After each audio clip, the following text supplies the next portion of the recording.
এটা হলো আমাদের মন্দারমণি ডে 1। আগের পার্টগুলো নিশ্চয়ই তোমরা আমার ভিডিওয়ে দেখেছো। যাই হোক, হাই, আমি Priyanka, welcome back to my channel.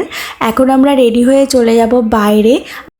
আর আমরা রেডি হয়ে বাইরে চলে এসেছি। এখন এখানে কিছু ফটো তুলবো, ভিডিও করব, তারপরে যাব। আর এইখানে দেখি সবাই মিলে আড্ডা দিচ্ছে।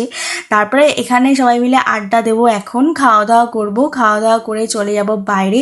আর আমাদের খাবারটা দেখি তোমাদের সঙ্গে শেয়ার করি, চলো। তন্দুরি চিকেন ছিল, শাকা পাঁপড় ছিল, আর ছিল কাঁকড়া। এখন যাব পুলে সবাই মিলে একসাথে, ওই জন্য রেডি হয়ে চলে আসলাম। আর ওরা আস্তে আস্তে ভাবি আমি একটু ফটো তুলে নিই, এরপরে তো আর পারবো না, ওই জন্য। আর সবাই মিলে এত মজা করেছি আমরা, মানে আনন্দ করতে করতে আমাদের দুপুরে লাঞ্চ করার টাইমটা ভুলে গেছি যে আমাদের লাঞ্চ করতে হবে। তারপরে চলে গেলাম সন্ধ্যাবেলা মার্কেটে, প্রায় 6টা বাজে তখন। আর আমাদের রিসর্টের সেই সময় লাঞ্চ টাইম অলরেডি চলে গেছে। আর চলো তোমাদের সঙ্গে রাতের ব্লগটা শেয়ার